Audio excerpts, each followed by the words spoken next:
Dando continuidade, então, na nossa aula, vamos para o capítulo 2 da unidade 2, que trata do pastor e os cuidados com o povo de Deus.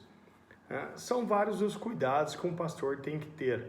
Um pastor que realmente ama as suas ovelhas, ele deve zelar dessas ovelhas e cuidar de tal forma que as ovelhas possam se sentir bem apacentadas, bem cuidadas e assim não sentir o perigo, do lobo que possa vir tentar tragá-las. Então, as pessoas têm inúmeras necessidades e essas necessidades o verdadeiro pastor deve procurar gastar o seu tempo, ocupar o seu tempo em cuidar dessas ovelhas. A palavra de Deus diz: procura conhecer o estado das tuas ovelhas, Então, os membros da igreja devem procurar ajuda e o pastor deve procurar ajudá-las naquilo que lhe é possível e aquilo que não é possível, orientá-las a buscar ajuda para que elas possam ser bem cuidadas, crescerem sadias.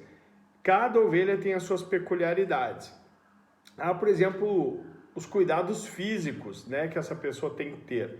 Durante muito tempo, criou-se uma dicotomia de que existe o corpo e o espírito, e que o cuidado de um dispensa o cuidado do outro, Então, criou-se a ideia de que você não precisava cuidar do físico, já que isso aqui ficará, a matéria ficará por ocasião da volta de Jesus, nada disso vai para o céu. Mas isso não é verdade, irmãos. O cristão ele tem que ser sadio.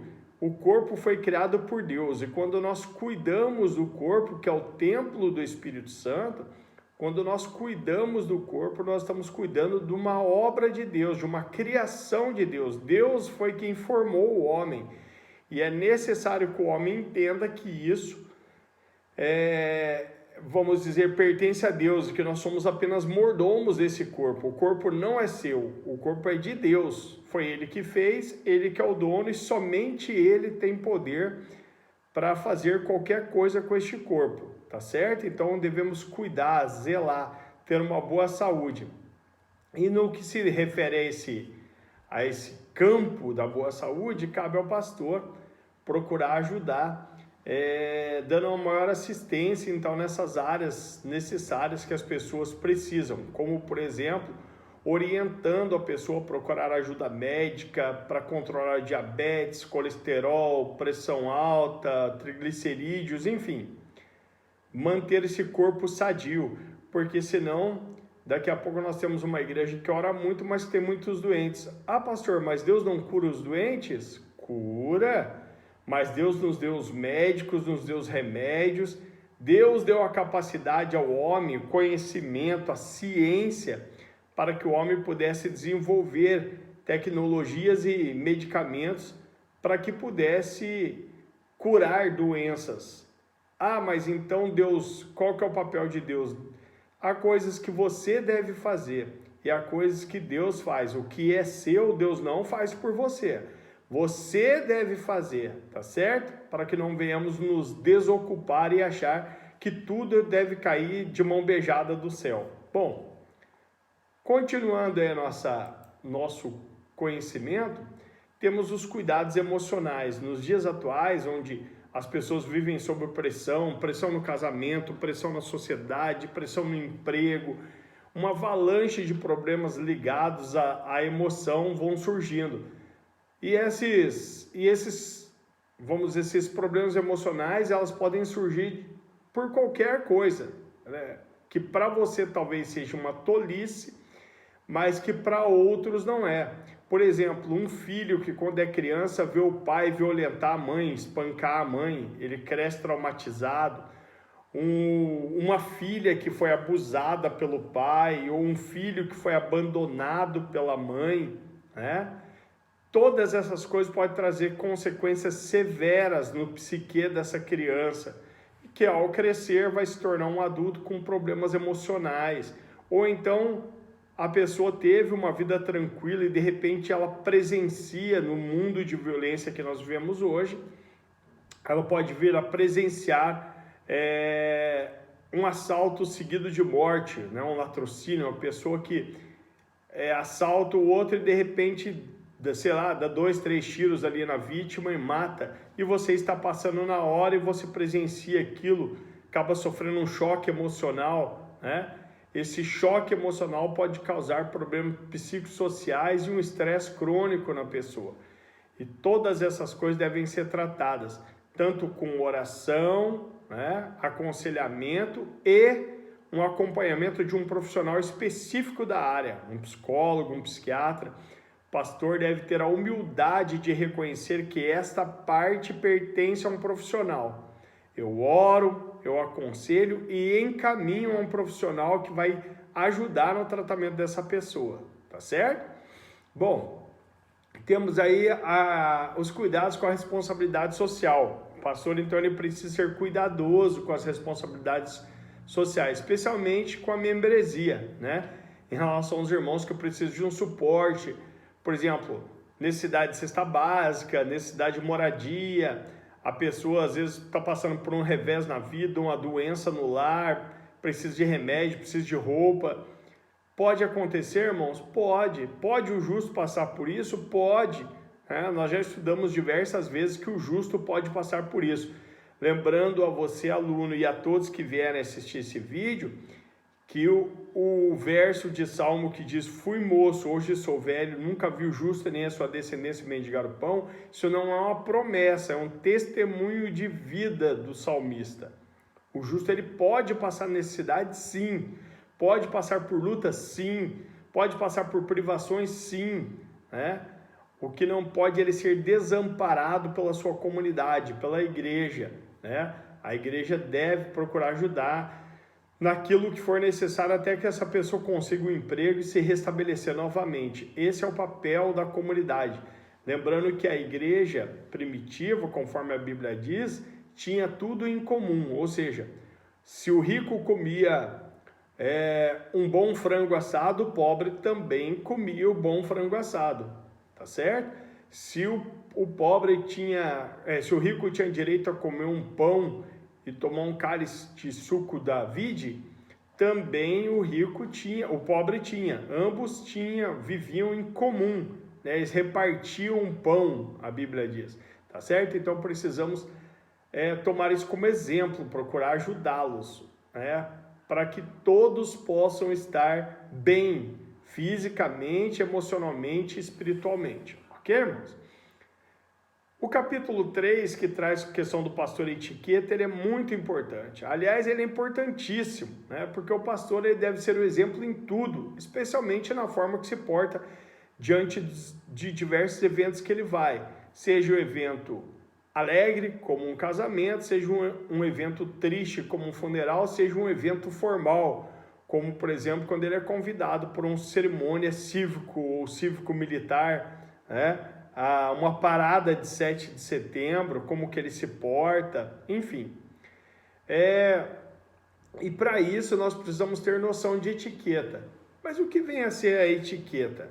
Etiqueta é um conjunto de regras, de normas, que deve orientar, servir de norte para a questão do comportamento do pastor, como ele deve se portar no dia a dia, ok? Isso não serve apenas para o pastor, serve para todas as pessoas, mas o pastor em especial, já que estamos tratando da vida pastoral. Então, como que esse pastor deve se portar, né? De uma forma digna, quer seja nos eventos cívicos religiosos, quer seja em eventos empresariais, comerciais, matrimoniais, funerais e assim por diante, ok? O pastor e a etiqueta, então. É sempre importante lembrar que o pastor é o exemplo do rebanho. Em todas as situações ele deve ser exemplo, no seu casamento, na sua forma de agir, como ele trata a esposa, como trata os filhos, como ele se comporta em um determinado evento. Tudo isso deve ser muito bem observado. As formas que o pastor se expressa, conversa, a questão das gesticulações, não deve ser coisas excessivas, né?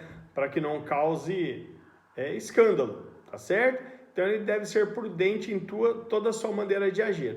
A primeira das questões importantes aí, da etiqueta, é a questão da higiene. Isso é básico, irmãos. Não tem como um pastor, por exemplo, viver uma vida vamos dizer assim, talvez a palavra que se encaixe que seja uma vida porca, né? Vamos utilizar esse termo, é muito pesado, mas é esse termo o ideal. Porque a higiene, ela faz parte da vida, tem que estar na vida de todo ser humano e todos os dias, né? Quando se trata do pastor, então, isso vai muito mais além. O pastor tem contato com as pessoas, cumprimenta um, abraça outro, para conversar, para aconselhar. E que triste que é quando você observa e vê que seu pastor está com o cabelo grande, mal cortado, barba mal feita, barba suja, dente sujo, halitose, né, um mau hálito, unhas sujas, não estão com unhas aparadas, unha bem feitinha, estão aquelas unhas do pé suja, feia, mal trajado, roupa suja, mal passada, né? Então tudo isso deve ser observado pelo pastor, né? Onde quer que ele vá. Que triste você ter um pastor, uma vergonha realmente você ter um pastor que ele é convidado, por exemplo, para um cerimonial, vamos dizer, um evento comemorativo ao 7 de setembro. Então lá vão ter autoridades cívicas e autoridades militares e ainda outras autoridades eclesiásticas além desse pastor.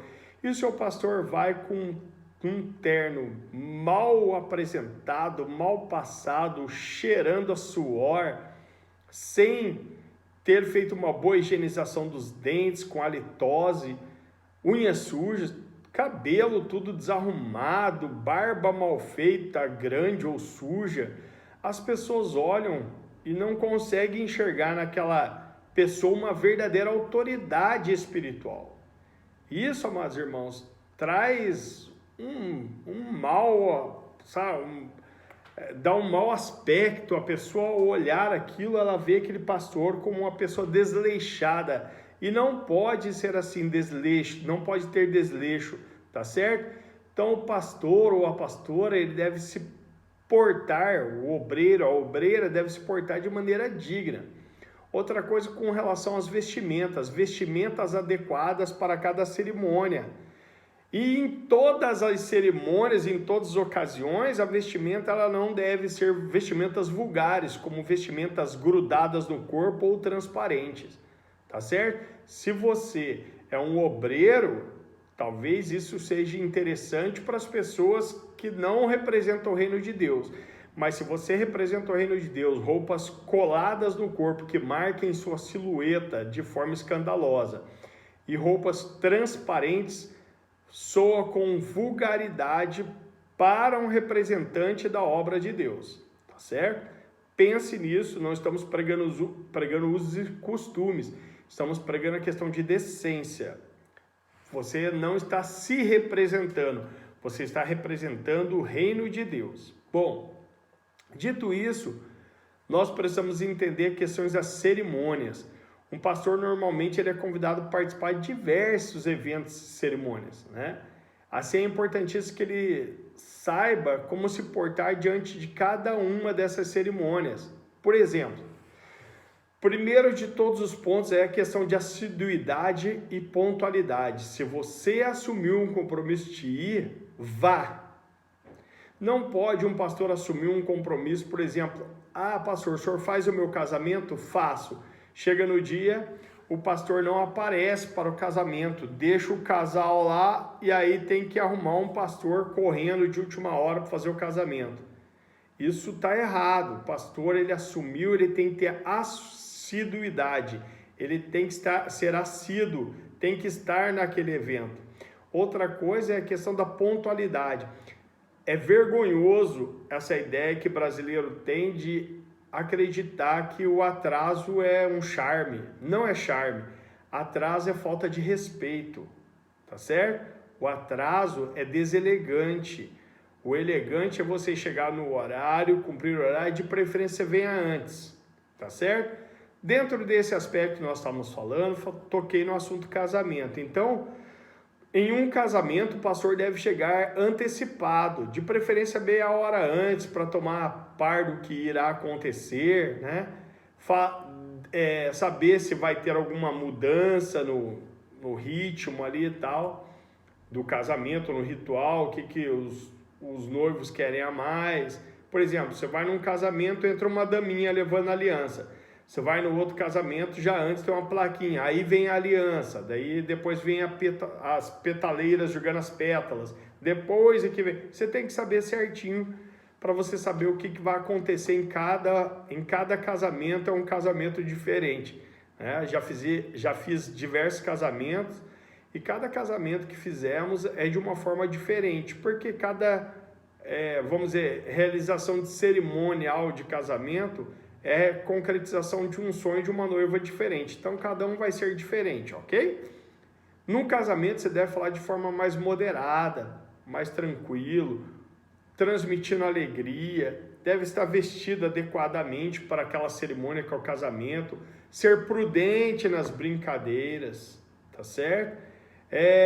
Ter cuidado nas falas e nos gestos para que não se torne exagerado, senão daqui a pouco, ao invés do centro da atenção ser a noiva e o noivo, acaba sendo o pastor, pelo tipo de gesto, pelo jeito que se vestiu, espalhafatosamente e assim por diante, ok? Eventos cívicos, ele deve se trajar adequadamente, chegar no horário, né? Cumprimentar as pessoas com discrição, dirigir-se às autoridades com respeito e formalidade, ser discreto ao falar em suas atitudes, demonstrar simpatia e boa educação para com todos os presentes no evento. Assim deve ser a vida de um obreiro num evento cívico ou no evento cívico-militar. Questão de funerais é um ponto importantíssimo. O sermão ele deve ser objetivo, breve, deve ser rápido, tá certo? Sendo que a pregação ela deve conter palavras de consolo para a família enlutada e para os entes queridos. O culto ele deve ter hinos específicos para a ocasião e a mensagem deve ser de forma calma, sem gritos, né? Não é a hora de você gritar, de você profetizar, não é isso. Tudo tem a hora certa e Deus, o Espírito Santo, a Bíblia diz que o profeta está sujeito ao Espírito. Então, o Espírito está sujeito ao profeta, né? Vamos por assim dizer, o Espírito está lá para coordenar todas as coisas, para que não haja bagunça. Então, não é a hora de você, vamos dizer assim, tomar atitudes que possam vir chocar os presentes ali, ok? Também não é hora de você fazer ilações ou acusações, dizendo que o falecido está no inferno, ou está no céu, ou seja lá o que for. Só a Deus cabe esse julgamento. E por fim, não deve ter piadas ou brincadeiras, não é momento propício para isso, irmãos, ok? Temos aí a questão das etiquetas também nas refeições, né? Se é importante nos cerimoniais, as refeições também né? O obreiro ele precisa observar regras. Não pode um obreiro chegar, ir a um ambiente público, ou um jantar junto com a igreja, ou num ambiente de jantar com outros pastores de outras denominações, ou num restaurante, e ele comer falando alto, gesticulando, falando com a boca cheia, comer com a boca aberta, palitar o dente em público.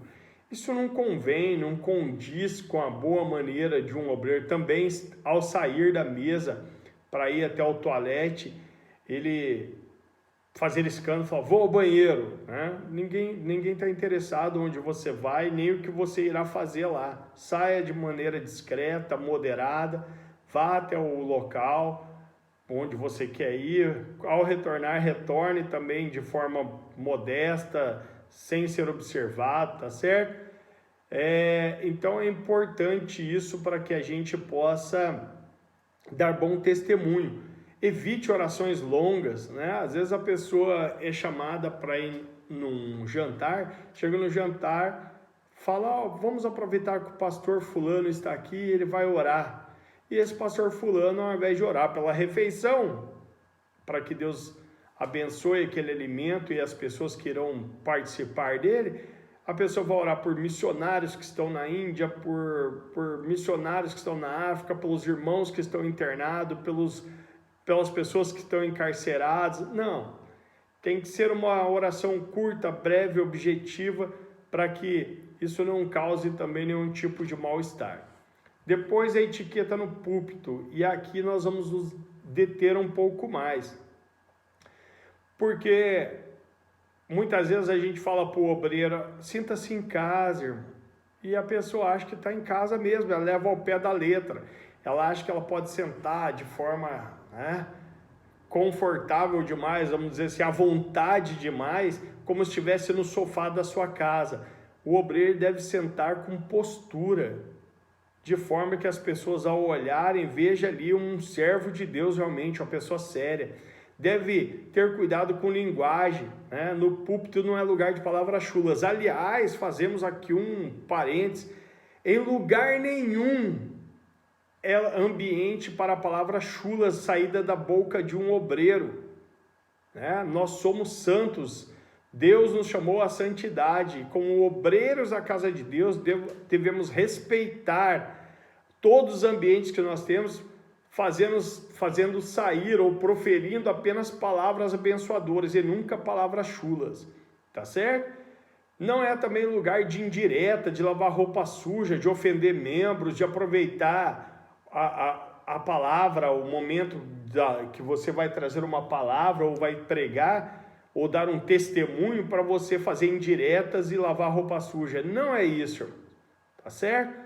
Lá no púlpito não é lugar de você fazer uma metralhadora atirando em todo mundo, não. Lá é local de você manifestar a palavra de Deus, palavras abençoadoras. Cuidado com as brincadeiras que podem ofender, né, ou magoar alguém. Por via das dúvidas, não faça nenhum tipo de brincadeira, né? O pastor que desejar falar algo de forma descontraída, reflita bem antes, para que ele não se torne o palhaço da igreja e que não venha a ser uma pessoa que não seja considerada pela igreja porque é muito moleque, brincalhão, ok? Observe o tempo do culto e da pregação. O culto tem que ser bem administrado, as oportunidades que são concedidas. Se você estiver dirigindo o culto, passe com um tempo suficiente para que o pregador pregue, desenvolva a mensagem a qual ele preparou.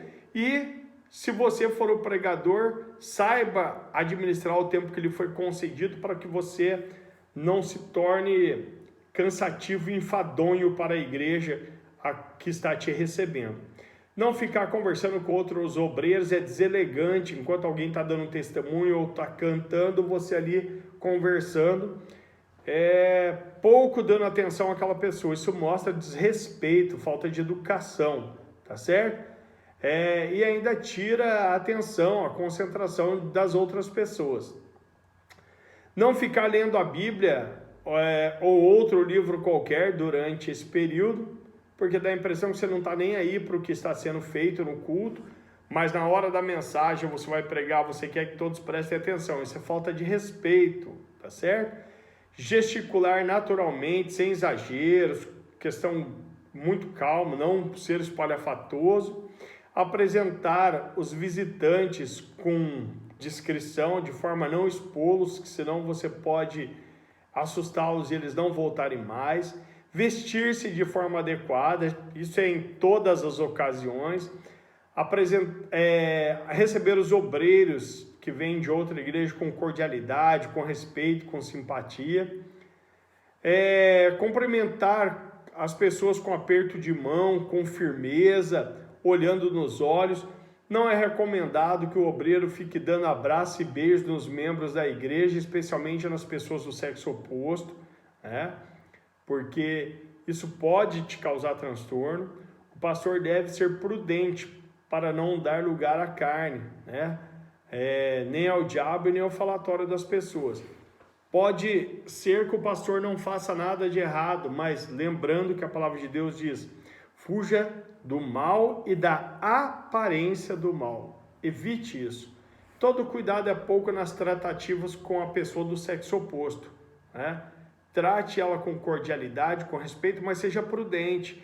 Evite ficar a sós, evite conversar assuntos que possam entrar numa certa intimidade, para que você possa dar bom exemplo.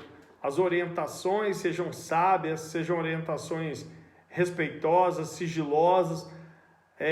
Você não abra o conteúdo para outras pessoas, porque isso pode matar aquela ovelha, tá certo? Trará prejuízos ao seu ministério.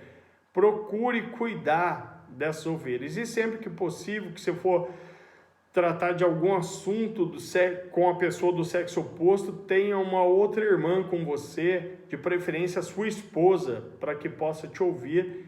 Isso faz parte da ética pastoral, ok? No capítulo 4 fala da ética pastoral ou do pastor e a administração dos recursos. É importantíssimo nós sabermos que os recursos eles são dados por Deus para que nós venhamos administrar bem a igreja. Então precisa que esses recursos sejam empenhados no sentido de que a igreja do Senhor possa crescer. Então, deve ser usado com sabedoria. A igreja, conforme nós já falamos repetidamente aqui, é um organismo vivo, formado por pessoas inteligentes e dotadas de capacidades e habilidades concedidas por Deus.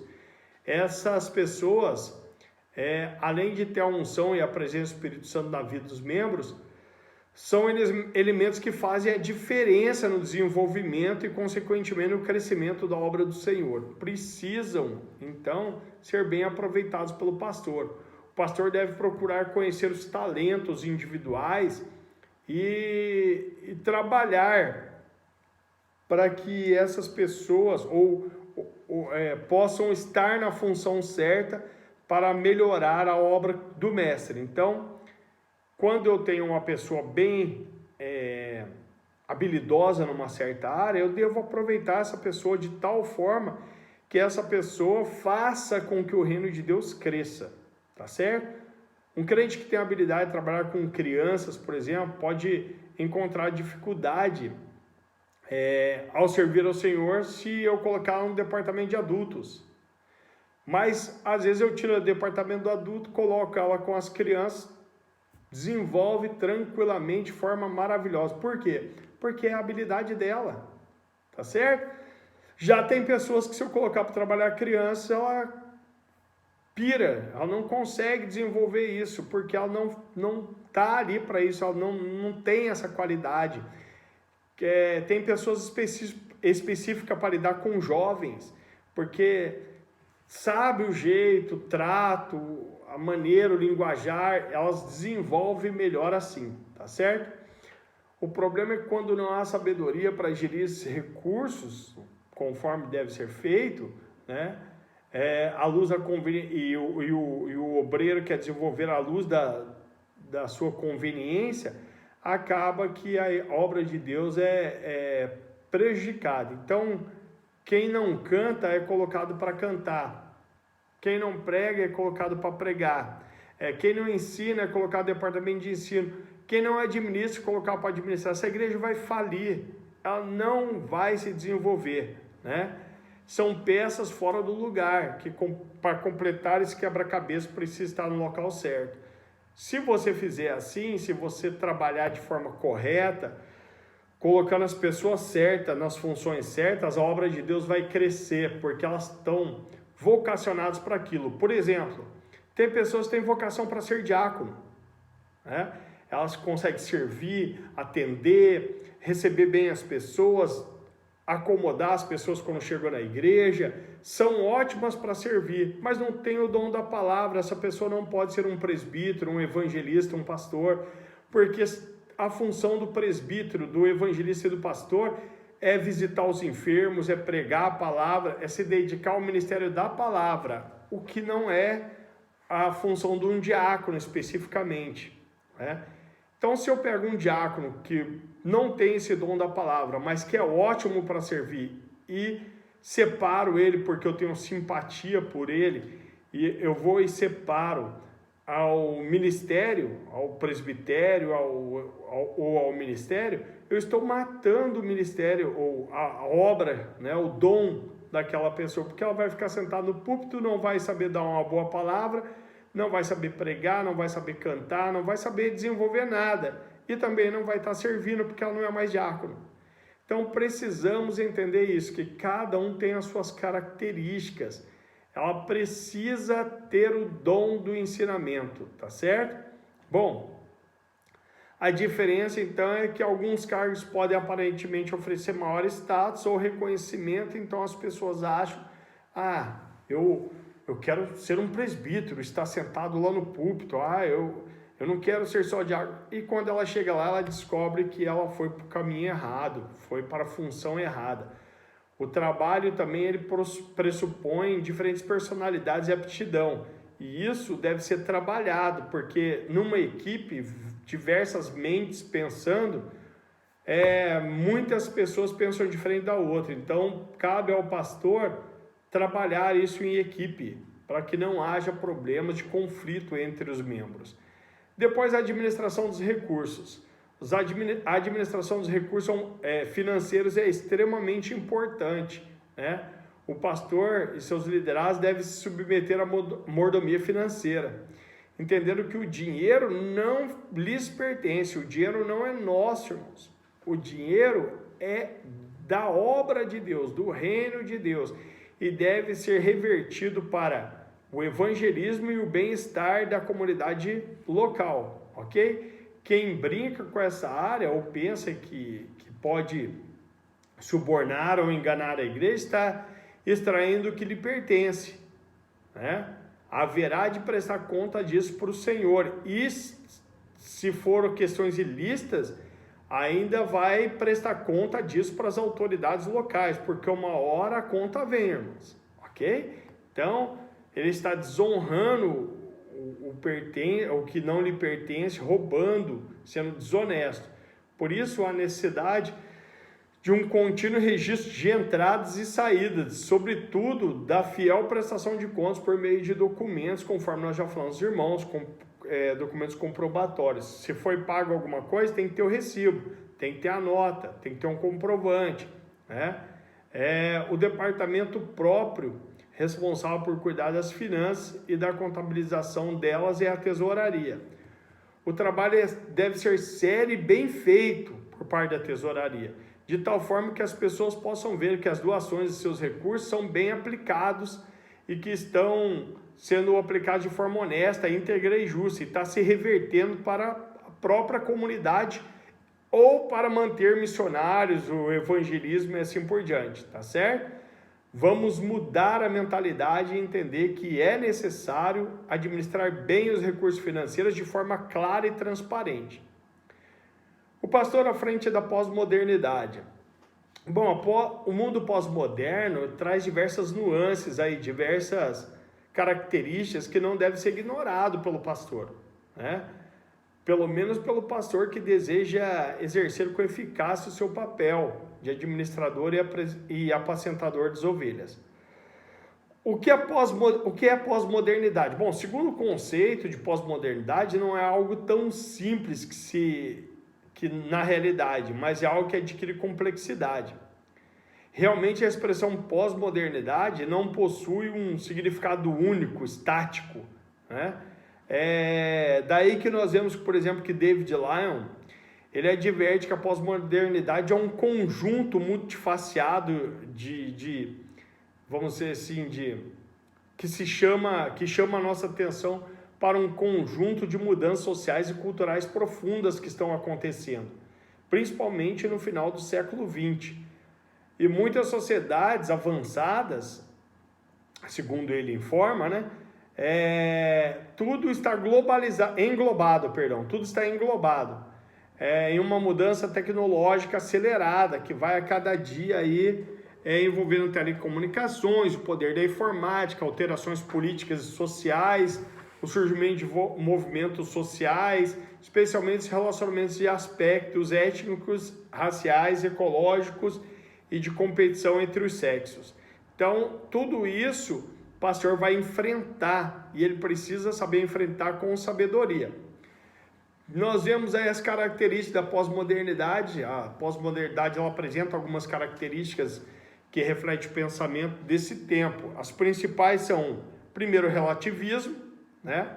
No relativismo nada é absoluto, tudo é relativo, Tudo é relativo. O que é pecado para você pode não ser pecado para mim, né? Um acha que beber é pecado, o outro acha que beber desde que não se embriague não é pecado, fazendo uma leve distorção ou uma grave distorção da passagem bíblica. Há outros que pensam que adultério não é pecado, porque no tempo antigo homens tinham várias mulheres, enfim, desculpa se acha diversas para várias coisas, mas tudo é relativo. O que para você está errado, para mim não está, e você deve respeitar a minha opinião. Isso é a visão do relativismo conforme a pós-modernidade, né? Tudo deve ser relativizado. Quando você fala algo, fala, não, você é muito radical, não pode ser assim. Você tem que entender que hoje os tempos são outros, os dias mudaram, né? Depois do relativismo, nós temos ainda o egocentrismo. Tudo para mim, tudo em torno de mim. Eu sou o centro de todas as coisas. E contanto que eu me dê bem, o que importa as consequências? Azar dos outros, né? Não importa se eu vou prejudicar, se eu vou causar dano para o outro. O que importa é que eu estou me dando bem. Tá certo? O amor a si próprio deve estar à frente de todas as coisas aí. Temos o pragmatismo. Pragmatismo é ser pragmático. Você ser prático, não ficar enrolado. Tem que tomar a decisão? Tome. Não importa se depois isso vai causar consequência, não. O que importa é resolver o problema agora. Então, um exemplo. A pessoa está grávida e aí ela tem aquilo como um problema, ela vai ser mãe solteira. Ela chega na conclusão que a melhor forma que tem é tirar aquela criança, né? Vou evitar problemas futuros, estou resolvendo o meu problema. Na verdade, ela está matando uma vida, e isso nós como cristãos cremos na vida a partir da concepção. Então não tem, para nós cristãos, se é questão de meses, semanas, dias, não importa. Concebeu, está concebido.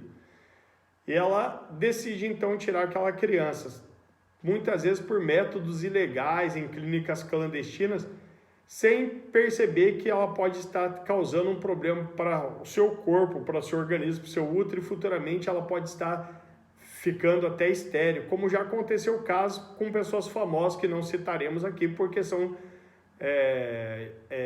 de evitar processos, né? Então, o pragmatismo é isso. Tudo tem que ser rápido, prático, imediato, não dá para esperar, né? Seria uma geração de fast food, um momento, tem que ser agora, vamos fazer, tá certo? Nós já tratamos disso em outro livro, então eu não vou me aprofundar muito. Depois temos o pluralismo. Não há só um Deus, há vários deuses, né? O que você tem como Deus absoluto, para mim eu tenho outro Deus, e você deve respeitar o meu Deus e deve entender que é uma forma, todos os caminhos levam a Deus, a visão do pluralismo. Inclusive na mentalidade deles, existe outros livros sagrados. Não é a Bíblia que é o único livro sagrado e nem o maior de todos os livros. Existem outros, tá certo? Então, na forma de pensar deles é esse. Todos os caminhos levam a Deus. E nós sabemos que não, irmãos. Sabemos que o pluralismo não existe. Ouve a Israel, só o Senhor é Deus. Então, nós precisamos entender isso. Só o Senhor é Deus, ok? Temos que saber lidar com isso. Depois, o hedonismo. O hedonismo é a busca pelo prazer com a finalidade, como a finalidade principal. Contanto que eu tenha prazer, o que importa? Então, é nisso que leva o homem a buscar prostitutas, leva a mulher a buscar outros homens, amantes. É o sexo sem compromisso, é a droga porque eu vou ter prazer, não importa depois se eu vou morrer, não vou morrer. O que importa é eu ter o prazer agora, tá certo? Então não importa se eu vou sofrer mais tarde, o que importa é o prazer momentâneo. Relacionamento sem compromisso, prazer por prazer, né? Sem amarras, sem alianças, sem compromissos. Mas na verdade isso aí é interessante como isso é uma antítese, né? Porque prega uma liberdade, mas essa liberdade traz amarras. Por exemplo, eu sou livre, se eu quiser fumar maconha eu fumo, se eu quiser cheirar cocaína eu cheiro, e, bom, enfim, porque eu sou livre, mas na verdade ele se torna escravo daquele vício, ok? Então as pessoas ficam presas. Eu posso fazer sexo com quem eu quiser, mas na verdade a pessoa é livre, faz sexo com quem quiser, mas na verdade ela é escrava, porque depois ela se apaixona por uma pessoa ou outra, ou ninguém se apaixona por ela e ela sente solidão depois, e essa solidão ela só vai resolver de uma forma, porque ela vai desenvolver depressão e vai precisar de remédios como Rivotril, como ansiolíticos, antidepressivos e outros remédios. Faça uma pesquisa e busque rapidinho no Google, você vai ver o quanto aumentou o uso de remédios como Rivotril e outros tipos de ansiolíticos e antidepressivos. Como aumentou nos últimos tempos, adolescentes e jovens utilizando esse tipo de remédio, porque o prazer que encontram, na verdade, traz para eles ansiedade, traz para eles um vazio, um buraco.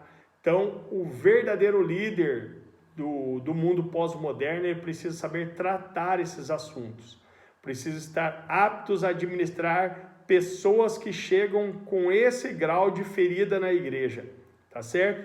Demonstrar amor por essas pessoas, tratá-las, cuidar e nunca desprezá-las, sabendo que todas elas pertencem a Deus, fazem parte do reino de Deus e são ovelhas do pasto do Senhor, e não seu.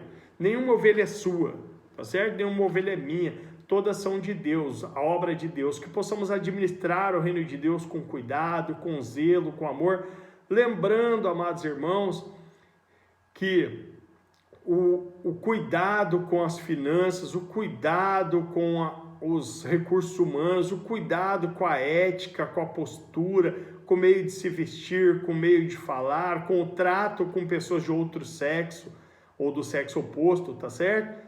Tenha isso na sua mente para que o seu ministério se desenvolva com cuidado. Eu espero que eu tenha feito uma boa explanação, uma boa explicação da unidade 2 do nosso livro. Desejo, irmãos, que continue crescendo na obra de Deus, que o Senhor possa abençoar a cada um e que cada dia possamos crescer mais, tá certo? Mais no conhecimento e na sabedoria do Senhor. Deus abençoe a todos, na paz do Senhor Jesus Cristo.